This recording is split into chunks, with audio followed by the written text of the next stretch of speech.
Bonjour et bienvenue dans cette vidéo. On va voir comment utiliser l'opérateur booléen OR et l'opérateur booléen AND. D'accord? Alors, comme je te l'ai dit lors de ma première vidéo sur l'utilisation de la fonction print, je vais utiliser Trinket sur Internet et donc si tu veux savoir comment utiliser celui-ci, tu vas regarder le début de cette vidéo sur mon site maths5000.com ou alors dans ma playlist Python de cette chaîne. Allez, on y va. Alors, l'exemple que je te propose pour comprendre ces deux opérateurs booléens que sont OR et le voici. Tu viens d'avoir une note de maths et de physique, disons, sur 20. Dans la variable note de maths, je vais te demander un nombre flottant, c'est-à-dire que si tu veux, tu peux avoir eu, disons, 12, 25, tu n'as pas forcément eu un résultat entier, sinon j'aurais mis ici int. D'accord?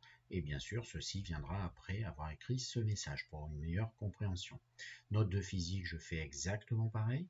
Ensuite, en ligne 5, j'ai écrit print. Je te rappelle, sur Python, il faut absolument mettre une parenthèse ouverte et fermée. Ça permet un saut de ligne, c'est pour avoir une meilleure lisibilité lorsqu'à droite, je ferai tourner mon petit programme. Alors, attaquons le sujet. Ici, le booléen OR, ça veut dire O. Quand est-ce qu'on va l'utiliser? Ben, regarde ici la ligne 9. Si la note de maths qui a été saisie au-dessus est strictement plus petite que 5, et bien justement OR, ou la note de physique est strictement plus petite que 5, alors comment va réagir la machine? En fait, tu as ici deux tests. Tu as la note de maths est-elle plus petite que 5? La note de physique est-elle strictement aussi plus petite que 5? Eh bien en fait, si l'une de ces deux conditions, c'est-à-dire l'un de ces deux tests est vrai, eh bien avec le OR, l'ensemble sera vrai. Si l'une ou l'autre est vraie, eh bien la machine va exécuter du coup ce qu'il y a ici en ligne 10, elle va afficher ce message. Voilà, c'est ce que je t'ai mis en vert en commentaire. Cette condition globale va être vraie si l'une ou l'autre est vraie. D'accord? Si l'un ou l'autre des deux tests est vrai. Voilà. Alors ça, c'est l'utilisation de OU, de OR en anglais.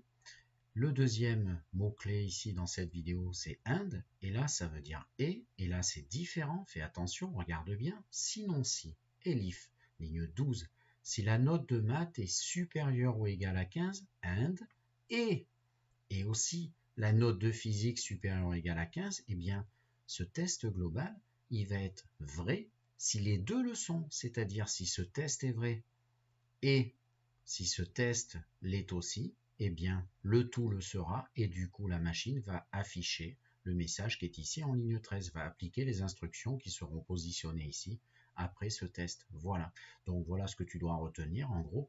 Eh bien, où est vrai que si l'un ou l'autre est vrai, alors bien sûr tu peux faire des OR, il peut y en avoir plusieurs, hein. Ici moi je n'en ai mis qu'un, mais du coup ça veut dire que tu as plusieurs tests, l'un ou l'autre, ou encore l'un, ou encore l'autre.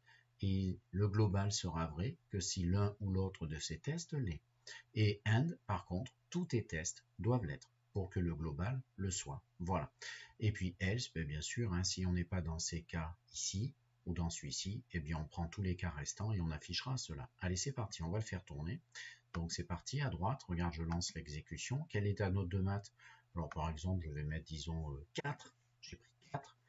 Et ta note de physique, elle est super bonne, j'ai eu 19, et bien malgré tout, tu dois vite te mettre au travail. Pourquoi? Parce que l'une ou l'autre des deux, c'est-à-dire en l'occurrence ici le 4, est ici, tu vois. Tu as ton 4 qui était vrai, donc l'une des deux a été vraie de ces deux tests, et du coup, tu dois vite te mettre au travail, ça affiche cette condition. Si je veux afficher ceci, il faut absolument que je mette une note de maths au-dessus de 15, 15 au plus, comme en physique. C'est parti, je relance le programme. Quelle est ta note de maths? Allez, 15 tout juste. En physique, je suis un petit peu meilleur, disons, 18. Normalement, je suis au-dessus de 15 et pour l'un et pour l'autre. Tu dois continuer ainsi, c'est la deuxième partie qui tourne. Et la dernière, bon, c'est tous les cas restants. Je te propose, si tu veux mieux visualiser ce que ça englobe, mais bon, c'est assez clair, il me semble. Tu peux faire un petit schéma où tu mets ta note de maths en abscisse, ta note de physique en ordonnée, puis tu colories tout ce qui conditionne à si, à if, tout ce qui correspond à if, tout ce qui correspond à elif, d'accord, et puis elle, c'est toutes les notes restantes. Voilà. Allez, au revoir.